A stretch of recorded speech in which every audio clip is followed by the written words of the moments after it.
Hi, ladies. I am in my car again. I feel like I live out of my... Oops.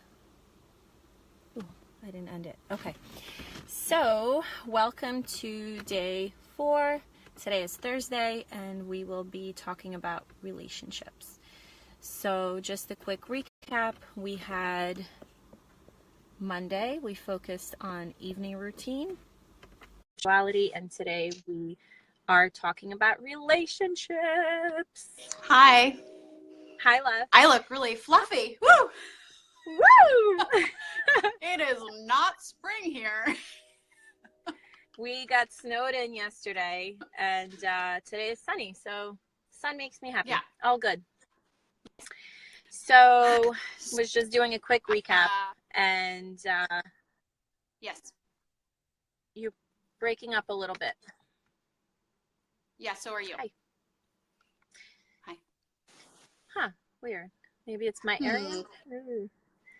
I don't know. Anyway. Well, let's just keep talking. Let's just dive in. So we're here. We're showing up. We're showing up. One thing I wanted to cover about relationships is before we go look at relationships outside of ourselves, you know, with our partners, our kids, our friends, coworkers, I want you to go inward and take a look at the relationship you have with yourself. So notice your self-talk.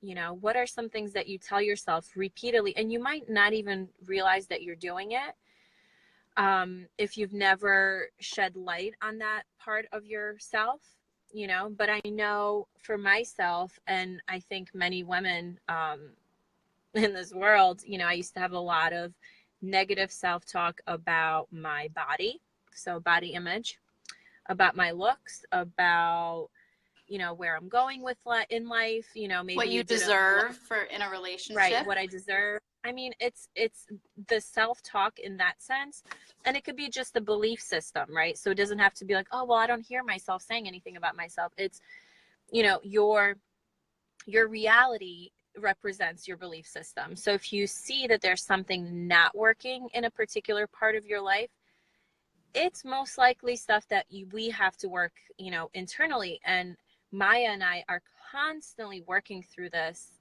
stuff every day. And that's why we meditate every day. That's why we recommend meditation every day. The more you do it, the easier it gets, the more you want it. It's like, you know, going to the gym. The first day, you're going to be like, well, I don't see results. I'm tired. I can be doing a million other things, and I just want to like sit on the couch and do nothing. Like, you'd rather do that, right? Yeah. But then after a couple weeks, and I'm a result of this because I started a few months ago, and I look forward to going to the gym, and I look forward to that time with myself, and I feel amazing.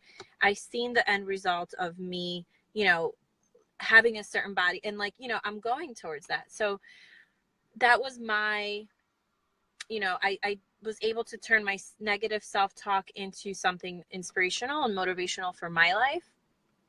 And then it just kind of like overlaps into other things into my life. You know, I'm able to be more present. I'm able to show up here. I'm able to show up for, like, you know, all the work that we do. I'm more creative and things like that. So self-love, number 1, right? And yes. we talk about that in our masterclass. And that's why we structure the things the way that we do, because self-love can be established or healed with your morning routine and your evening routine and your spirituality and doing that work. That way you can have space to, you know, take care of yourself and then have more to give and to have more energy to put towards those other relationships that may affect you. And then the way that you're treating yourself is modeling how you want other people to be treating you. So it's all very, very cyclical. And then the other thing is that it's a continuous process. So it's not like just one day you wake up and you're like, oh, I love myself. And I'm just how I want to be. But like, just when you like kind of figure something out, you know, whatever, like if it's about like how you are talking to yourself about your finances or something like that. You figure that out, and then all of a sudden, like, something comes up with your mom, and you're like, oh, all right, I got some more work to do over here. And so it's just this like constant process that you're kind of being tested, but you're constantly like growing on top of that, and you're more resilient. Look at it this way. You have a house, right? And I don't know if this will probably make sense, but this just popped up in my head. You have a house. You have to clean it every week.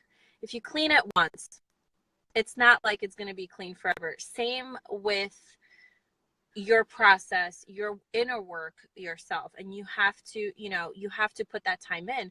Otherwise, you might look, put together on the outside, and you stress yourself out to make it that way.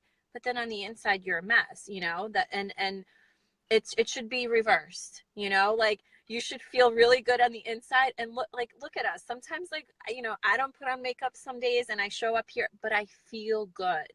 Right. And I don't care. And I think that's what comes across, and even, going to the grocery store, I could still have those like lively conversations and, like just show up for people and still be me. And I don't have to like look a certain way, so it's just important to take care of your inner house just as much as it is to, and focus, care of your actual and focus home. on what matters to you, because you're the only thing that you can control is how you react to other things, and so I think really shifting that focus to yourself, and so I think sometimes people get confused with that and being like selfish. It's not selfish, it's putting yourself first and modeling like what it is that you want to attract into your life, and how you want other people to treat you, and how you want your children to treat you, and all those things. And a big part of that is like saying no. So we give you permission to say no. Like, so for example, this last week I was kind of a mess. I'll be honest. And I had kind of tentative plans with some of my friends, which I had kind of initiated because I felt, a week prior that that's what I needed.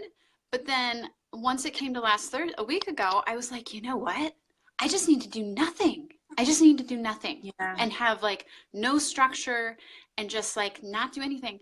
And so I told my friends, and I felt bad, but they understood, because they do similar work as the stuff that we do. And I am like a whole new person because I listened to myself, and I wasn't worried about, like, I knew my friends would understand that I was coming from a place of love, because I was like, I'm going to be a better friend if I take care of myself right now than to go and try to like push myself to my limit and like force conversations when I really just needed to be inward. Right. And the thing is, your friends don't know that, like that radar that we have inside of us, that feeling. So you have to speak up. And if, you feel a certain way on a day, like, and that's what you need, there are ways, people's feelings won't get hurt, and things are supposed to be that way. Maybe they're supposed to be doing something else with somebody else, and it just like, it all works out, so don't feel bad for taking care of yourself and having that, like, deepening that connection with yourself, because the more you allow yourself to hear that, you'd be surprised to like where you will hear different things come up, and your prayers will be heard, your things that you're visualizing, you'll be able to see a lot more clearly because you're honoring that intuition. You're not fighting against it with something that you should be doing. What you should be doing is the things that light you up, that feel good in the moment. So and back to relationships, it's about boundaries. Have those boundaries with everyone, have those boundaries with yourself.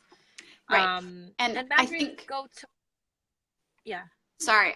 So a couple things have come up with some of my friends this week, where they've been more concerned about how other people feel when they set the boundary, or when they start a conversation, or when they say no. And the thing is that people that really love you and are your like you know, part of your real community and tribe will understand.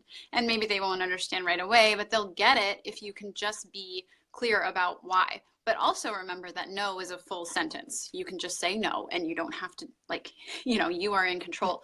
But one more thing that came up this week is one of my friends has a part-time position. So she works at 2 different places, and she was talking about how stressed she was in this position, that she was just working a few hours a week. And I was like, gosh, it really sounds like you need to stop working there.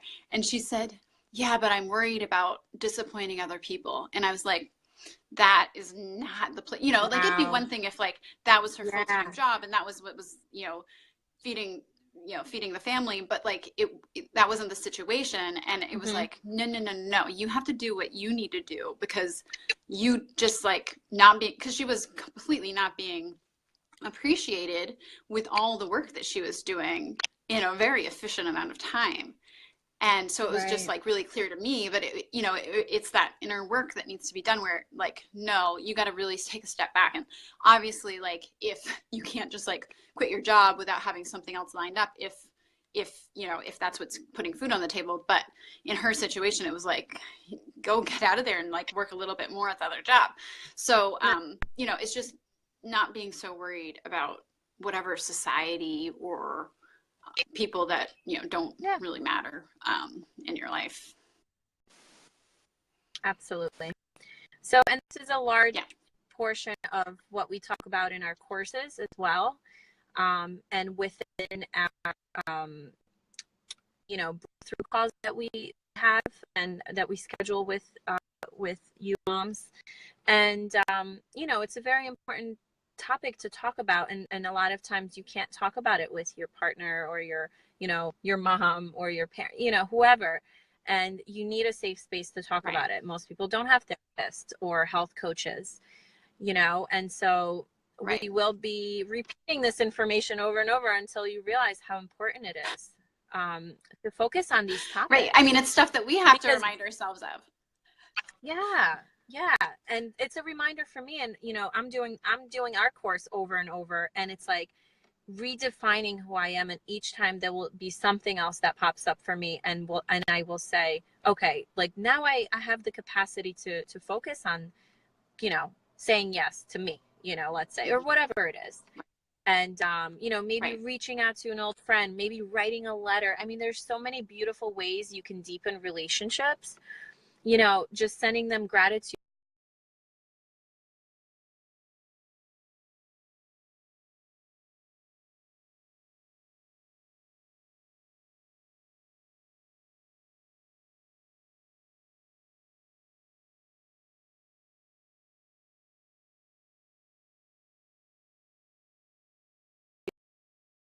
Can you hear me?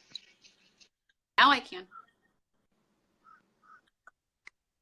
Sorry. Yeah.